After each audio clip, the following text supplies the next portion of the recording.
John, we talked about this Juan Soto trade. It feels like it's imminent to the New York Yankees. And as you've talked about all week on Hot Stove, once one move happens, there's a domino effect. So if indeed Soto goes to the Yankees, what happens next? Well, Adnan, good afternoon. First of all, it's a great question because let's think about the AL East rival of the Yankees that has been involved in the Soto sweepstakes, the Toronto Blue Jays. For me, Adnan, the fact that we have now Juan Soto very close to going to the Yankees tells me the Blue Jays are in it to win it for Shohei Ohtani, and if they fail to get Ohtani, then they'll have to regroup in a really meaningful way. It just ups the stakes for what we know was already the highest of high-stakes competitions this winter, that, of course, to sign Shohei Ohtani, but it really underscores how deeply the Jays are involved in that pursuit for Ohtani, and now that safety net of the impact trade for Soto is no longer there. They need to get their man.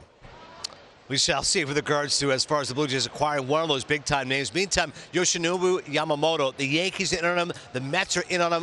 A variety of teams are right now, John, for good reason, because he might be the best free agent pitcher available. What's the latest? He's one of the best, potentially the best we've seen in years as a free agent starter, in large part because of his age, just 25, a prospect type age if you look at it for North American baseball. And one of the developments today, Will Salmon of The Athletic reporting that Mets owner Steve Cohen traveled to Japan this month to have a meal with Yoshinobu Yamamoto and really show the Mets' seriousness of courting him. Look at those numbers that he has over the last 3 years.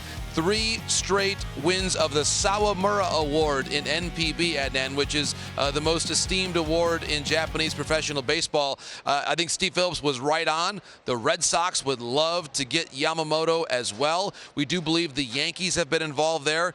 Unclear how the Soto move potentially impacts that decision, but in general, a lot of those large market teams are available. And Adnan, I am told that it is almost certain that his contract is going to be for at least $200 million guaranteed. Some estimates upward now of $250 million or more when you add in the release fee that is owed to his team, the Oryx Buffaloes, by the way, the same team that just sent Masataka Yoshida to the Red Sox last offseason. Yeah, what's a $35-40 million posting fee among friends? No big deal, right? As far as the free agent closer market is concerned, John, we know Josh Hader's at the top of that list. He has yet to sign, but there's some other closers as well generating some interest, right? Yeah, so reports today, Ken Rosenthal was on it, that we'll see Craig Kimbrell likely go to the Baltimore Orioles, which then puts the focus on Josh Hader. Here is a great graphic of a lot of different top-end arms who are out there. Jordan Hicks, I'm told, of interest to his home state Rangers and Astros. I would also add the name of Robert Stevenson to this list. Stevenson has been tremendous since that midseason trade to the Rays. I think the Yankees are a fit for him. The Angels are a fit for him. And all these teams, Adnan, that are involved in the pursuit of Ohtani, I think to me that is very illustrative of the teams that could potentially pursue Josh Hader, who we expect to have the largest contract of any free agent closer, because if you're willing to spend potentially $500 million for Shohei Ohtani, you do and you should have the capital to make a big-time splash for a relief pitcher. So teams like the Giants and the Cubs with his former Brewers manager, Craig Counsell, now in the dugout. Yeah, imagine that reunion. And lastly, the outfielder free agent market. There's still some names that are really generating a lot of interest, aren't there, John? Adnan, I would say this. Stay close today and tomorrow as we travel home from Nashville, because now that the Soto trade appears to be getting closer with the Yankees, this free agent market could activate. And I've talked about the Giants as being heavily involved there. The Seattle Mariners would love to get Cody Bellinger.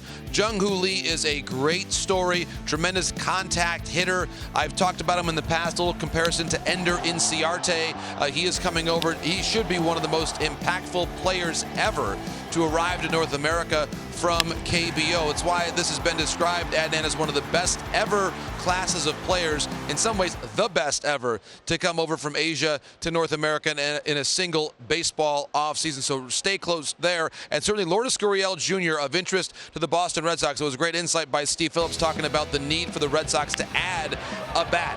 And we saw Lourdes Gurriel Jr. make a huge impact on the Diamondbacks' run to the World Series. I think he is a very underrated player who is only going to get better. We know he's an elite defensive left fielder.